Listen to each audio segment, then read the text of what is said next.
What's good, YouTube? We back at it again with another video. It's cold as shit outside. December. It literally snowed all throughout my city right now. It's currently probably like 25 degrees. I can't tell because I didn't check the weather app, but and mind you, I'm just blazing, just starting to blaze for the second time today because, bro, this weed is pretty strong, bro. I don't know like what's. This is homegrown weed, by the way, too. So this is why I'm really talking like hella stupid, but we're gonna like cut the shit in parts, like, so it could just kind of make more sense. So this story time is like how I got into my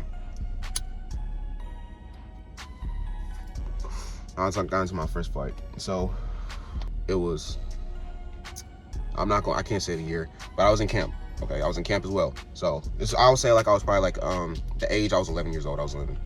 Yes, it was about a girl, but so I knew this homie. His name was Austin, and he went to this other school that I didn't know about. I never went to, and I got cool with him like throughout like half my time when I was going there. And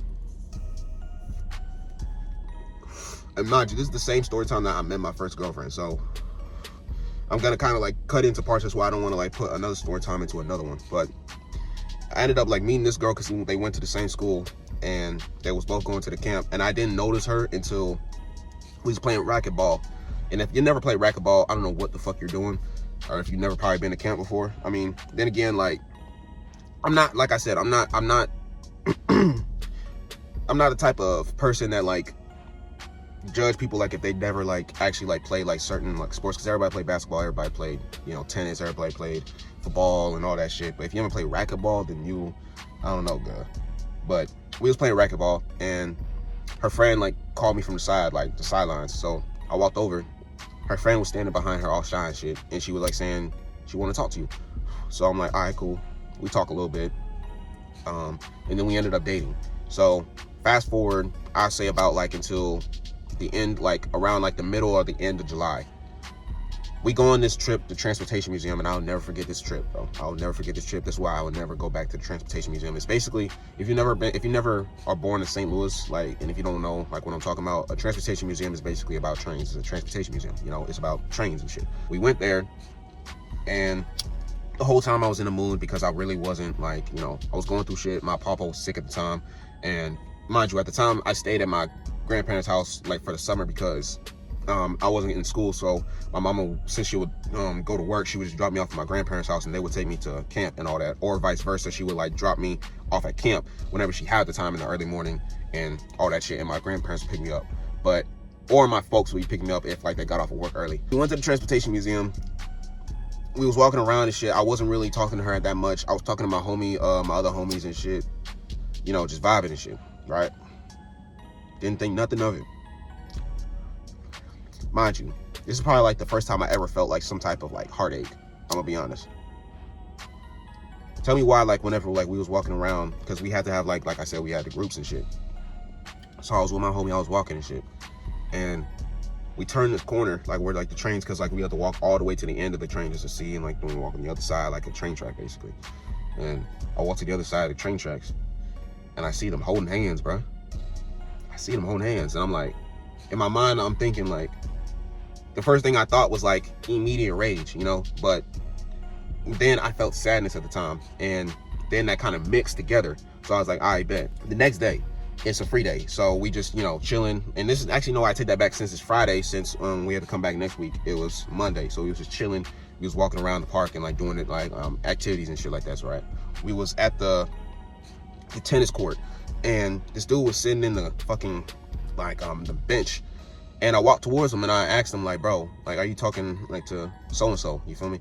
And he said, yeah. And this nigga, like, mind you, this dude was a crazy dude. So, and I ain't gonna lie about none of this in the story time, bro. This nigga literally got up. He had a keychain. He had a, like a keychain on his neck. He took that bitch off, he ripped that shit off. Cause he knew who I was, like he knew who I was approaching him for. Because he saw, like, he literally saw me whenever I saw them, like, you know, holding hands and shit. And this nigga literally got up, took the keychain off, and started like cutting his wrist and shit, bro. He started cutting his wrist, and he said, nigga, you see that? This is a white dude, mind you. But he didn't say nigga, he didn't, you feel me? He just said like, bro, you see this? He started cutting himself. And I literally looked at him crazy, and I just slapped the fuck out of him as soon as he started doing that. I'm like, bro, what? Like, cause I looked at him like crazy as fuck whenever he did that.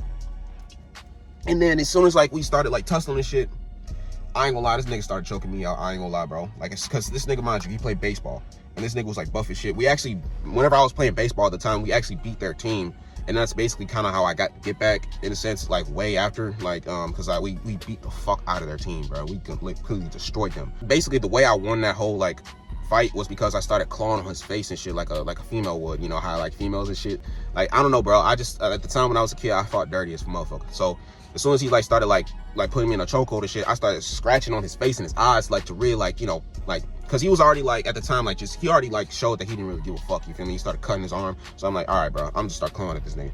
And as soon as I started clawing him, that's when he immediately started letting me go. And we just got off each other. I ran back to like where we was playing capture the flag at and shit, because this nigga was just sitting by himself doing nothing, and bro, like just doing nothing by himself. So we just ran back and shit, me and my homie, and after that, bro, the nigga did not say nothing to me at all, literally. Like, and then the next year, I didn't see that nigga, and then he was gone, bro, straight up. Like, and that was my first fight ever, bro, literally. And I'm glad that I did steal off on his ass, because the nigga knew who I was. The nigga knew that I played baseball, because we went against his team before, and I don't know if we won or lost, because mind you, this was like about like years ago, so I can't really remember like little details like that. I can only remember big shit. But this nigga like lost, and then I didn't notice him at the camp, because, you know, like I'm not really paying attention to faces like that in baseball.